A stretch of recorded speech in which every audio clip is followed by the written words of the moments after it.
brothers on their way, two brothers on their way, one more blue and one more gray, one more blue and one more gray, as they marched along their way. Fife and drum began to play, all on a beautiful morning. One was gentle, one was kind. One was gentle, one was kind. One was gentle, one was kind. One came back, one stayed behind. Cannonball, don't pay no mind. If you're gentle or if you're kind, yet don't think of the folks behind or of the beautiful morning. Two girls waiting by the railroad track. Two girls waiting by the railroad track. Two girls waiting by the railroad track. One more blue and one more black. One more blue and one more black. We're glad you're here at the Door County Historical Society's Historical Village at the crossroads at Big Creek. Today we're doing an event for the Learning and Retirement Group in the Warren House, introducing the Warren family of the period from 1880 to 1910. Our village is an attempt to illustrate how our ancestors lived 150 years ago. Most of them were farmers. And the Historical Society recreated this as a way to remember our stories and to tell about those people, sharing that with children and adults of our own time. You want to tell about LIR? Yes, LIR, or Learning and Retirement, is a group that meets regularly all year round with classes for folks that are, I believe, 55 and older. And they pay one fee, and then they can attend as many classes as they would like. And it works out of the NWTC, the North. What is it? North Central?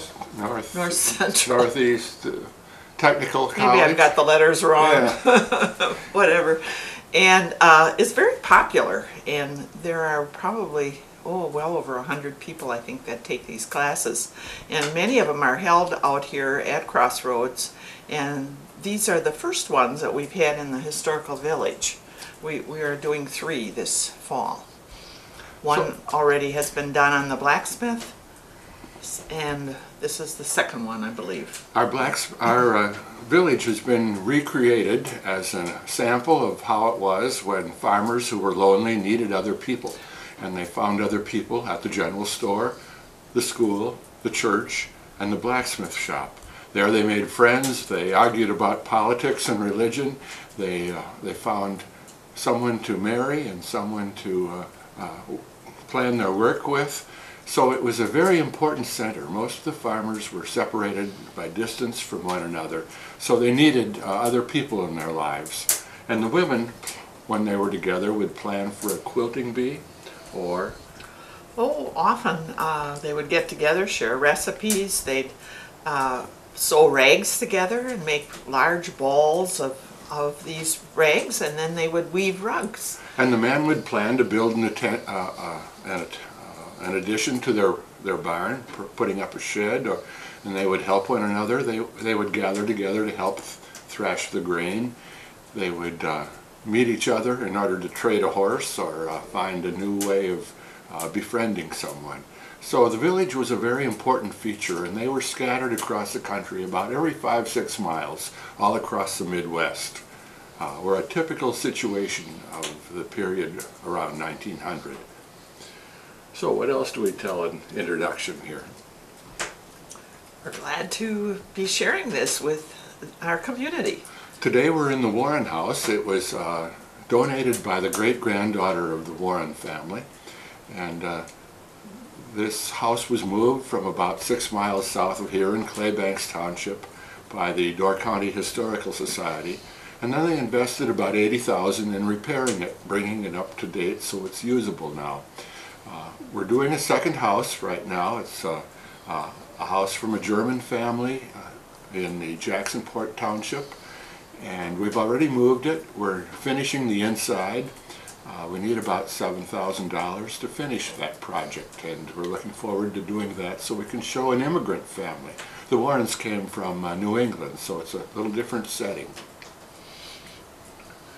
The Warren family knew all about living in America. They knew English, they knew the money system and the need for volunteers to work on town board, school board, county board. They were instrumental in moving the county board from Bailey's Harbor down to Sturgeon Bay. Mr. Warren the Senior, my father, I'm portraying the Warren who built the house, Julius, today. But Mr. Warren Senior, my father, was the county surveyor. He was the county school superintendent and visited every school in the county on foot. They were a very important family in getting our lives together in the beginning of Door County. So we enjoy sharing their story with other people. The Warrens also trace their family history back to the Mayflower, which makes it quite interesting to share this story with children and with other people that visit our village. And they trace their heritage back to Governor Bradford, who was the second governor in Plymouth, in Massachusetts. And then on the other side, they also had a number of men who served in the Revolutionary War, and then of course Julius, whom Jerry portrays, served in the Civil War. So we have lots of cover stories. a lot of history. Lots of in our stories period. about American history we can share in this place. And that's what we're going to do today. This is a morning in 1903, and we are here in our home, and we're going to share our story with you. It's a sunny morning in contrast to the day that it was when you came in here, and it's a bright day. And we have one daughter left at home, Nina, and she's gone to the store for a few minutes to get some sugar for me. And her father is very nervous because he wants her back. Yeah, where is Nina? Well, I sent her to the store. I need sugar. I'm going to the quilting party this afternoon, and I'm out of sugar, and I'm going to make a cake. Well, She'll be back in a few minutes. I hope so. You know, I really need her around here to help dig some carrots and to dig a few potatoes. And I want to pick the last of the beans because we might have a frost one of these days. Well, I'm sure she'll come soon. Well, I know, but I suppose she took her pencil and her pad of paper Oh, along. yes, she always takes her notebook and her pencil. She loves to write down all the stories of the people in the village. I know. She's afraid she'd forget them. I don't know why, but she has notebook after notebook. She keeps them under her bed, and I haven't read them. I'm afraid to read them. I don't know what she's writing. She writes down our stories too. You know, I'm wondering whether I should have gone to the store instead. I like to go to the store. I like to hear all stories and meet people. It's kind of lonely here on the farm, and it would be really nice to get down to the store and see my friends. Well, I know. But I don't write the stories down like Nina likes I know, to do. she's good at that. And she asks about this, what happened to us. And the latest one that she's curious about is what happened when we were married a few years, and a big fire came to our area. And she wants to know what happened to our cow, and were we in the fire? Did we get hurt? You remember? Oh, I sure do. That was 1871. It was that Peshtigo fire that people talk about. And some people think the fire leaped across the bay, but other people think that there were so many brush piles here in Door County and some lightning strikes, and some people were trying to burn their brush and it might have got away. Anyway, it really destroyed a big area, and like the village of Williamson. And it was a bad fire. Some of the people had to go down in their well to save their lives, and they did. Some didn't survive. But some didn't. And we didn't get burned out where we were, but it was so nearby and so hot. Remember, you took the blanket and you got it wet and covered the cow. I remember doing that. And saved our only cow. Yeah. We were very lucky. That's right. And our home didn't burn. She was interested in that story, but she also wants to know stories about the Civil War. She's always asking about the bullet I got in my knee. Yeah, the favorite is the bullet. So I tell her that story over and over. I know. You probably would know it well enough to tell it yourself. I can tell it too. Yeah. Anyway, it was at the Battle of Atlanta. Yes. It was a very important battle because it was going to cut the South in half, and they wouldn't be able to use the railroad lines to ship their soldiers and their supplies to the front at the North. So we were really anxious to win that battle in Atlanta. And so many people were wounded, so many were killed on both sides. And when I got shot, I couldn't walk, and they carried me to the medical tent. Oh, yes. And I looked around and I saw all the people who were having limbs amputated without any anesthetic, and I heard their screams and moans, and I said, none of that for me, and I'm getting out of there, and I hobbled away. And I've been hobbling ever since.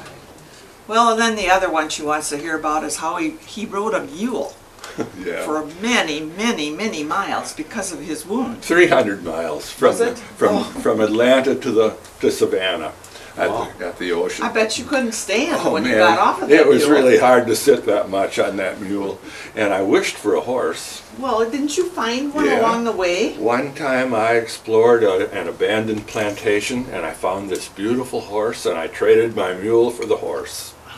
And as soon as I got back to camp with it, the lieutenant wanted my horse, and he gave me his mule instead. You might know. You might know. So, anyway, it was right near Atlanta where my uncle from Connecticut, well, my pa and my uncle came here, another uncle went south to Georgia. It was Uncle and Guy. in Jonesboro. And Uncle Guy met a woman who was a widow who owned a plantation and married her, and he became the head of that plantation. It was a large one. And they had a really fine home, I heard, and I hunted for that home in Jonesboro. And you found And I it. found it, and I told the officers that would be a good headquarters building, and they also used it for a hospital. But we saved Uncle Guy's home. That was the only building saved in Jonesboro. So those were some important things during the war. Well, yes. And then along with that, that family had a treasure box. Oh, yeah. And didn't that treasure box sit under your pa and ma's bed Yeah. for a number of years? I don't know how they thought it would be safer here, but they sent it to us before the war started. What was in that? What was in that Well, box? my sisters loved to play in it. They weren't supposed to, but they had the silverware, and they had jewelry, and my sisters would try on the jewelry, and Ma and Pa didn't like that very well, but they did it when nobody was watching. And It stayed with them for quite a long it while, was there. didn't it? They After the kept war, it. one of my cousins from Georgia came to get it, Susanna. Yeah. And she came in the late fall, remember? Oh, I remember, and it was beginning to snow, and she got out in that snow, and she said, "Oh, I love the snow." She just She danced in it. drawled, you know, like they Oh, do in the my. South. And then her brother came here right after the war. He couldn't find work in Georgia, and he had been in the Confederate Army, and for a while he was a prisoner of war. And my Uncle Albert in Sturgeon Bay tried to buy his freedom. But he couldn't. No, he wouldn't promise to stay out of the Confederate Army, so they wouldn't let him go. Anyway. Well, then he found a wife up here, Oh, didn't yeah. he? He came up it here was to a get a lady job, from- and he found a wife instead. A lady from Kewanee. It was Nancy Paddleford. Yeah. Yes. And I think he couldn't get a very long-term job here, and he got picked on so much because he was a Southerner and a veteran. And so he took Nancy back to Georgia. I really wonder how she's doing That's down what there. I do too. We haven't heard lately. I bet she kept her mouth shut so nobody would know she's a Yankee. Oh, I know. Then, didn't you go to Washington, D.C. with your march? At the end of the war, we marched all the way to Washington, and we paraded in the grand parade in front of President Lincoln. And I saw the president when we went by. You know, it was a really interesting time for me. I'd never traveled before very much. Well, when I was a kid, you know, Well, you came here. my ma and pa brought me here. I was 15 when we came to Door County. In 1854 or so we moved. And but this time I was more on my own. And before the war, I remember how we talked about our country. We would say, the United States are our country. And after the war, we started saying, the United States is our country. It was a big change in our outlook. And I learned some other things too. I learned that shoemakers in some places make shoes that are different for the left foot from the right foot. And before that, we just wore any shoe on either foot, and it didn't seem to matter. But I learned it was so much more comfortable to have shoes that were fitted to your foot. And so I do that ever since. Well, sure, and you probably don't get any blisters now. Not as do you? much, I tell you. That's really good. That's wonderful.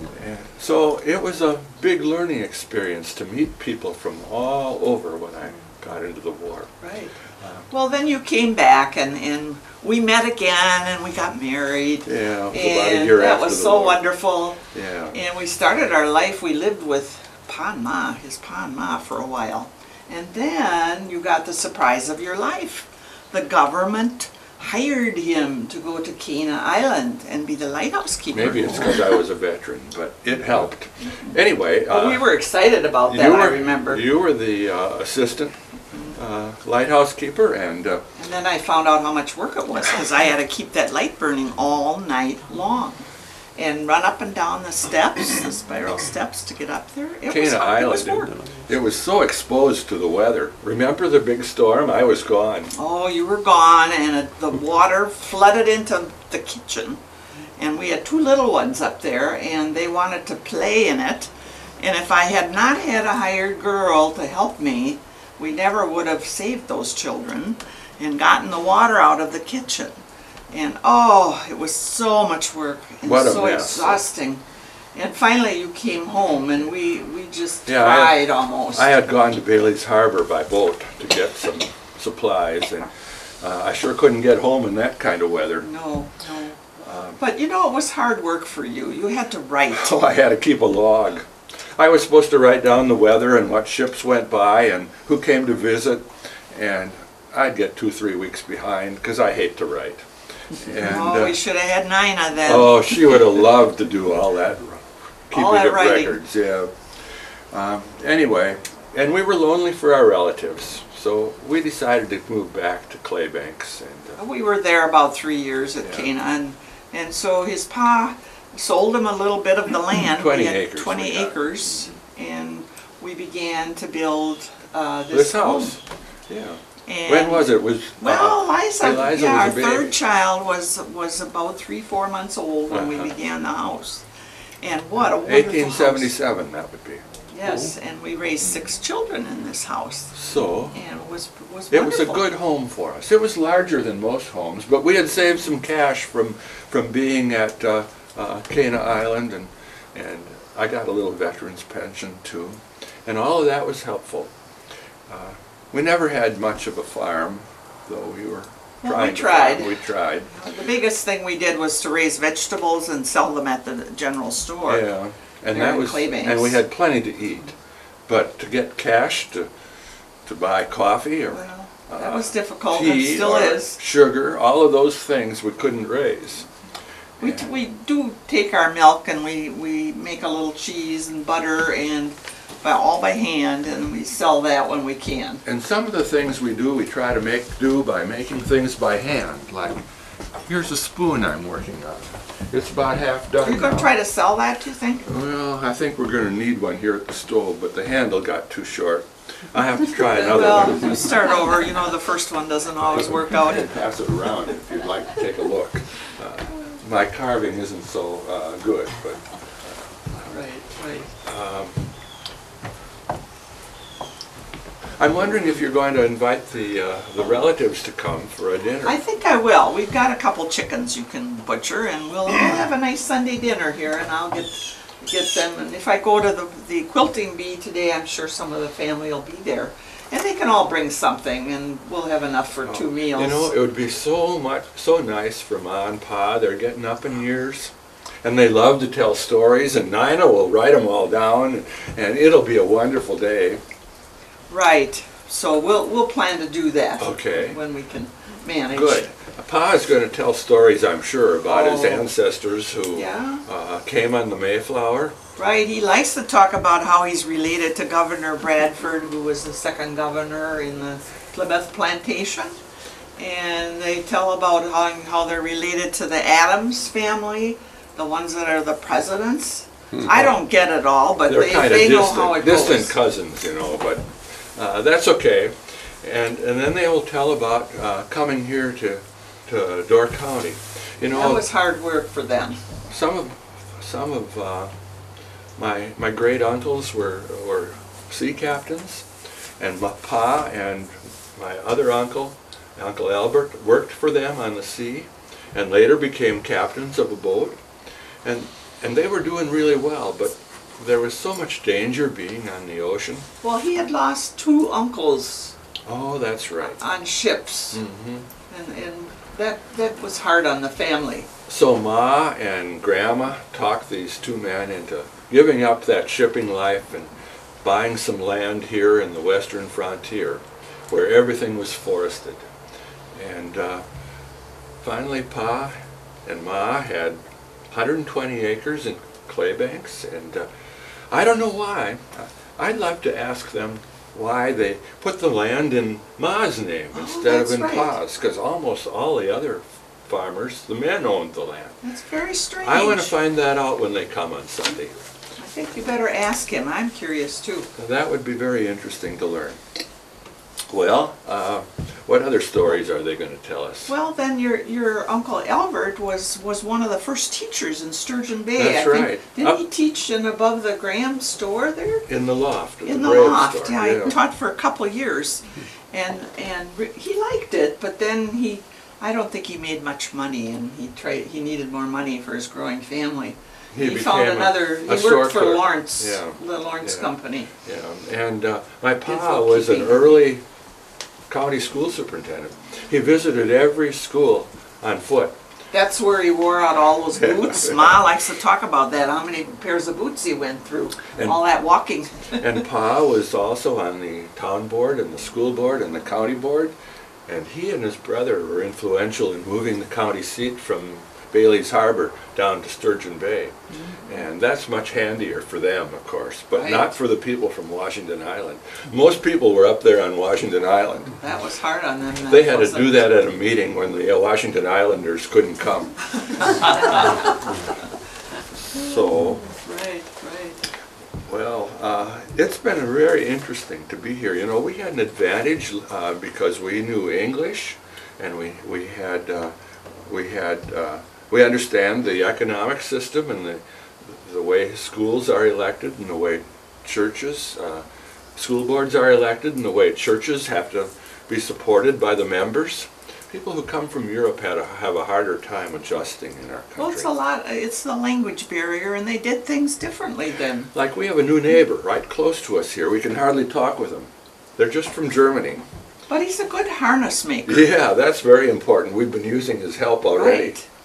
So that's good. And everybody helps where they can. It's really nice when we can get to the town to either Sunday services or get to the crossroads for shopping. We can sit around the pot-bellied that. stove and talk, or we can sit on the porch there and talk. And I like to exchange recipes with my friends there at the general store. We often do that. And Pa likes to argue about politics. Oh, yeah. He was in the People's Party. Oh, that's right. I'd forgotten that. And People's Party was a pretty important group. They elected 10 people to Congress, and they elected 3 governors, and they believed in power for the people. They were pushing for senators to be elected by the people and not by the state legislature. And didn't they want women to vote? Yeah, they did. That I'd like. I thought you would like that. It'll come. So, and they wanted the graduated income tax, things like that. They never had enough votes to pass those themselves, but the other parties picked up on it. And some of those things might still come to be. Oh, good, good. By the way, we haven't checked the mail today. The Oh, stagecoach should we? stopped this morning, and we did Let's sit down here and take a look. we did get some cards here. I don't know. We like to read these. People don't know we do this, but we like to read them and see what the messages are. I'll Here's tell a you, good one. you can take them along with you to the quilting bee this afternoon. That would be good to do. You want to see who wrote that? Oh. A good message on that one. This is one for Mrs. Bunning. Funny. Her sister in Milwaukee went to a women's suffrage rally. Wow, imagine that. You think she'll like that? I don't hear know that? if Mrs. Bunning will like that or I not. don't know either. What else do you have there? Oh, I've got another one here. This has got an interesting picture on it too. Oh yeah, look at that. Lovely lady. Oh, this is from Mrs. Levine. For Mrs. Levine. Oh, really? Oh. She's invited to a family wedding. Where's that gonna It'll be? be in Trivers. In Trivers? Yeah. Oh, Trivers. Well, she'll have to go and stay overnight. Oh yeah, it's too far to go in one day. Right, Oh, I'm right. sure they're going to go. Oh, I'm sure they love weddings. Okay. Here's the last one today. It's got a picture of a family on it. Oh, this one's for Mrs. Bowen. Oh, she just had another granddaughter. It's her family living in Green Bay. Oh, how lovely. good. Won't she be excited to hear that the baby came? Well, we'll make sure that, I'll take those along this afternoon. That'd be really Okay, good to do. yeah. And if those people don't come to the quilting, you can give them to a neighbor to deliver. Okay, I'll do that. By the way, This is a letter that we've had around for a while. The way it well, looks to me. Nina found this the other day in a box right under her bed. I don't know why it was under her bed. She But it's probably addressed- hoarded it. Oh, maybe she was reading it. This is addressed to your grandmother, Mrs. Sophronia Warren, and then your uncle Albert, Mr. Albert Warren, and to your pa. Uh-huh. Wow, and it's an 1861 letter. Oh, that's before the war. Before the war. I'm going to look at it. I wonder if this is the one they were talking about the other day, the family. I know Uncle Guy in the South didn't really want that war to happen. No. He really was pleading with us a few years before that. He was pleading that we would try to stop it from happening. And we Well, didn't know what we could do about it. Let me read a little bit of this. Okay. I think we have to think a little bit more about this. It's dated February 10th, 1861, from Jonesboro, Georgia. My dear mother and brothers, once more I address a few lines to you.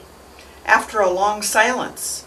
In my last, I wrote you that daughter Sophronia and my son-in-law were on a tour to the north.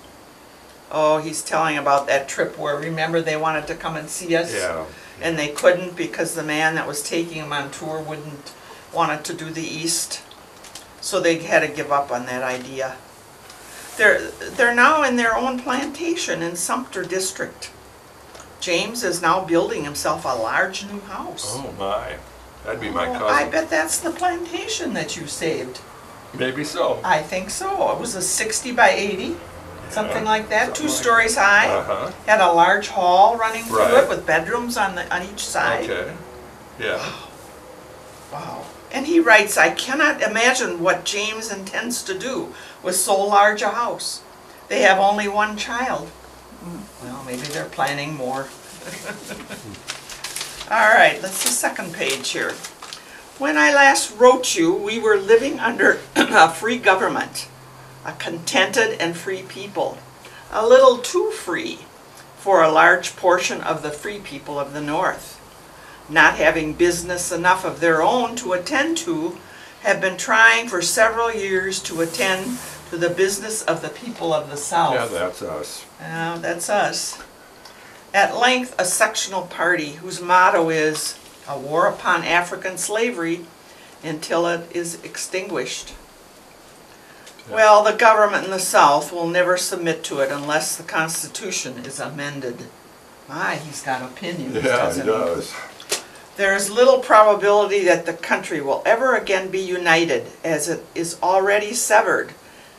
Oh my. War probably will come, and soon, but the South will stand on the defensive and will be able to repel any invasion the North may attempt. Yeah. Well, Well, if they it did. happened.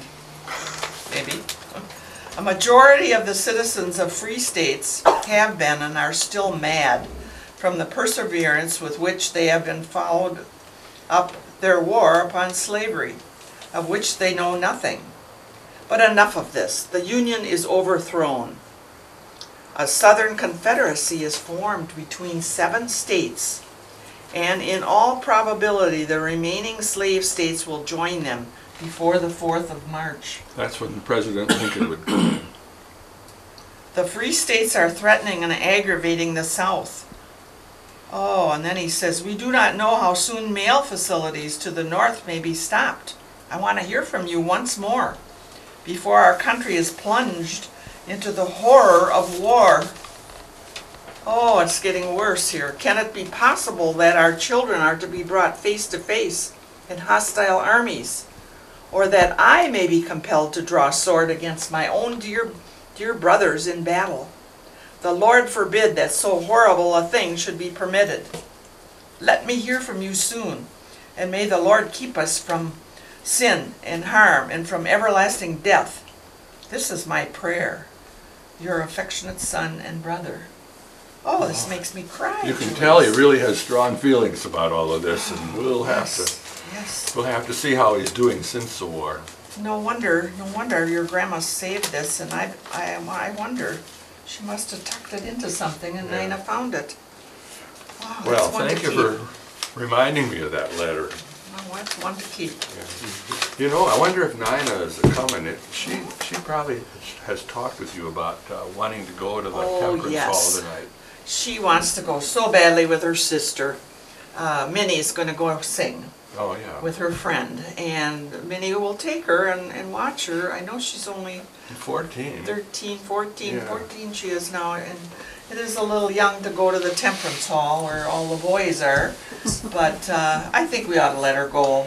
Minnie will watch out for her and get her home early. Well, you know, the people that go there are really thoughtful. You know, they've so many of them signed a pledge not to drink.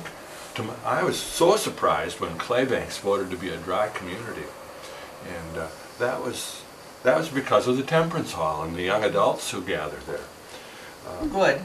I probably have to get some oil for the lamps, Yes, or kerosene maybe. Yeah, they want kerosene for the Okay. lamps, so maybe you could get that I'll get ready. that ready, and I'll tell Nina. Nina can take it with her when she goes tonight. She'll be so happy. She Yeah. can go and see her friends. I think I will take a look and see if I see her coming. Well, I hope she's coming soon. It's getting to be time, and I have to bake that cake. Take a look. When I look out the window here, I'm reminded in that window there, an Indian man would come and watch us. And I think he was watching Nina. She didn't like that very well. Well, you know, he likes her red hair, I think. She's got pretty red hair. But, oh, here she comes. She's coming. Oh, good. That's really good. Well, be sure to hitch up the horse. I'll throw the harness on. And get the wagon ready for me, And and I'll get my cake made. Nina and I'll get working in the garden. All right.